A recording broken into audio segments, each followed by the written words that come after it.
ಅಧ್ಯಕ್ಷರು ಸರ್ಕಾರಿ medical college ವರ್ಷದ ಬೇಡಿಕೆಯಾಗಿತ್ತು. ಸರ್ಕಾರಿ ಮೆಡಿಕಲ್ ಕಾಲೇಜು ಬಹುಳ ದಿನಗಳ ವರ್ಷಗಳ ಬೇಡಿಕೆಯಾಗಿತ್ತು. ಈಗ ಭಾಳ ಮೇಟಿಯವರು HY ಮೇಟಿಯವರು ಅವರ ಪ್ರಯತ್ನ ಪಾಪ ಆಗಲೇಬೇಕು ಮೆಡಿಕಲ್ ಕಾಲೇಜು ಅಂತೇಳಿ ಇಲ್ಲಿ ಅವರು ಛಲ ಮಾಡಿದರು. ಹಾಗಾಗಿ ದಿವಂಗತ HY ಮೇಟಿಯವರ ಆಸೆಯಂತೆ ಅವರ ಕನಸು ಇದೆಯಲ್ಲ, ಆ ಕನಸು ಇವತ್ತು ನನಸು ಮಾಡ್ತಾ ಇದ್ದೀವಿ. ಕೃಷ್ಣ ಮೇಲ್ದಂಡ ಯೋಜನೆ ಸಂಬಂಧಪಟ್ಟಂಗೆ ಬಜೆಟ್ನಲ್ಲಿ ಅಮೌಂಟ್ ಏನು ರಿಲೀಸ್ ಮಾಡಿಲ್ಲ ಅಂತ ಯಾರು ಹೇಳಿದವರು?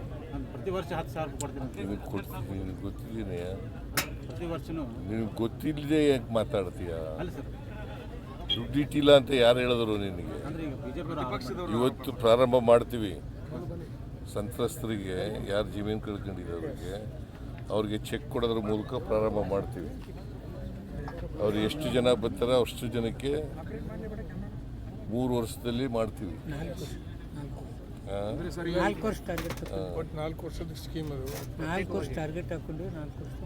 ಈ ಸೊತ್ತಿನಿಂದಾಗಿ ಸಾಕಷ್ಟು ತೊಂದರೆ ಉಂಟಾಗಿದೆ. BTDಯಿಂದಾಗಿ ಈ ಸೊತ್ತು ಸರ್, BTDಯಲ್ಲಿ ನಮ್ಮ ಇಡೀ ರಾಜ್ಯದ ಸಮಸ್ಯೆ ಆಗಿದೆ. ಈ ಸೊತ್ತು ಈ BTDಯಿಂದ ನಮ್ಮ ಸಂತ್ರಸ್ತರಿಗೆ ಸಾಕಷ್ಟು ತೊಂದರೆ ಉಂಟಾಗ್ತಿದೆ.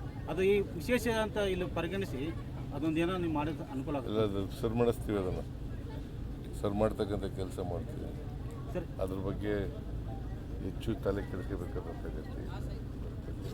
ಸರ್, ಬೈ ಎಲೆಕ್ಷನ್ ಸಂದರ್ಭದಲ್ಲಿ ಈಗ ಮೆಡಿಕಲ್ ಕಾಲೇಜಿನ ಅಡಿಗಲ ಸಮಾರಂಭ ಜೊತೆಗೆ ಛತ್ರಪತಿ ಶಿವಾಜಿ ಮಹಾರಾಜರು ಮತ್ತು ಬಸವಣ್ಣವರ ಮೂರ್ತಿಗೆ ತಲಾ 40 ಲಕ್ಷ ರೂಪಾಯಿಗಳನ್ನು ಬಿಡುಗಡೆ ಮಾಡೋದಕ್ಕೆ ಸೂಚನೆ ಕೊಟ್ಟಿದ್ರೆ ಅಂತ ಸಾಮಾಜಿಕ ಜಾಲತಾಣದಲ್ಲಿ ಲೆಟರ್ ಹರಿದಾಡ್ತಾ ಇದೆ. ಅದಕ್ಕೆ ಇದು ಕೇವಲ ಚುನಾವಣೆ ಗಿಮಿಕ್ಕು ಅನ್ನೋದು ಬಿಜೆಪಿಗರ ಆರೋಪ. ಹೀಗಾಗಿ ಅವ್ರು ಯಾಕೆ ಮೆಡಿಕಲ್ ಕಾಲೇಜ್ ಮಾಡಲಿಲ್ಲ? ಆಯ್ತಪ್ಪ, ಅವರು ಗಿಮಿಕ್ ಅಂತ ಇದ್ದಾರಲ್ಲ, 4 ವರ್ಷ ಸರ್ಕಾರದಲ್ಲಿ ಇದ್ದಾರಲ್ಲ, ಅವ್ರು ಯಾಕೆ ಮೆಡಿಕಲ್ ಕಾಲೇಜ್ ಮಾಡಲಿಲ್ಲ?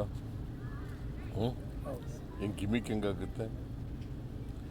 ಈಗಾಗಲೇ ಟೆಂಡರ್ ಕರೆದಿದ್ದೀವಿ, ಏಜೆನ್ಸಿ ಫಿಕ್ಸ್ ಆಗದೆ, ಕೆಲಸ ಪ್ರಾರಂಭ ಆಗಬೇಕು ಅಷ್ಟೇ. ಅದಕ್ಕೆ ಇವತ್ತು ಅಡಿಗಲ್ ಆಗ್ತಾ ಇದ್ದೀವಿ.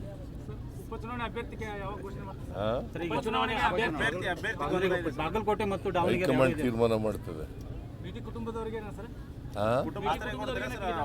ಅವರು ಒಬ್ಬರು ಆಸ್ಪಿರೆಂಟು, ಅವರು ಒಬ್ಬರು ಸ್ಟ್ರಾಂಗ್ ಆಸ್ಪಿರೆಂಟ್. ಇವತ್ತೇ ಘೋಷಣೆ ಮಾಡ್ತಾರೆ.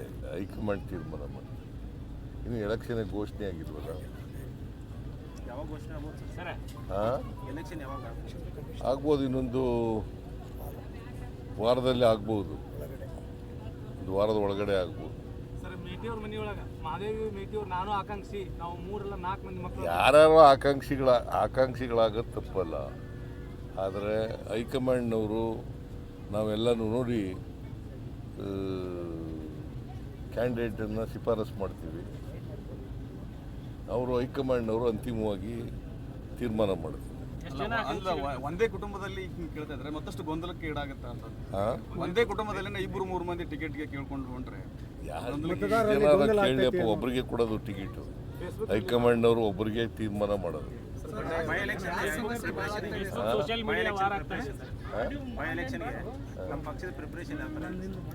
ಎಲ್ಲ ಪ್ರಿಪರೇಷನ್ ಎಲ್ಲ ಆಗಿದೆ. We are ready for the by election.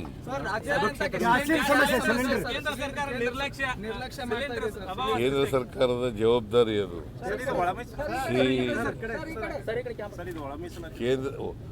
ಕೇಂದ್ರ ಸರ್ಕಾರದ ಜವಾಬ್ದಾರಿ. ಸಿಲಿಂಡರ್ ಕೊಡಬೇಕಾಗಿರೋರು ಯಾರಪ್ಪ? ಸೆಂಟ್ರಲ್ ಅಲ್ವಾ? ಸ್ಟೇಟ್ ಗೌರ್ಮೆಂಟ್ ಅವ್ರು ಕೊಟ್ಟರೆ ನಾವು ವಿತರಣೆ ಮಾಡ್ತೀವಿ. ನಾವು ಮಾಡಿದ್ದೀವಿ ಮೀಟಿಂಗ್, 2 ಮೀಟಿಂಗ್ಗಳು ಮಾಡಿದ್ದೀವಿ. ನಮ್ಮ ಫುಡ್ ಮಿನಿಸ್ಟ್ರು 2 ಮೀಟಿಂಗ್ ಬರೆದಿದ್ದಾರೆ. ನಾನು ಪತ್ರನೂ ಬರೆದಿದ್ದೀನಿ ಕನ್ಸರ್ನ್ ಮಿನಿಸ್ಟ್ರಿಗೆ. ಈ ಅಭಾವ ಆಗಬಾರ್ದಾಗ ನೋಡ್ಕೊಳ್ಳಿ ಅಂತ ಪತ್ರ ಬರೆದಿದ್ದೀನಿ. ಈ ಕಡೆ ಹೆಚ್ಚು ಗಮನ ಕೊಡಬೇಕು ಅಂತ ಬರೆದಿದ್ದೀನಿ.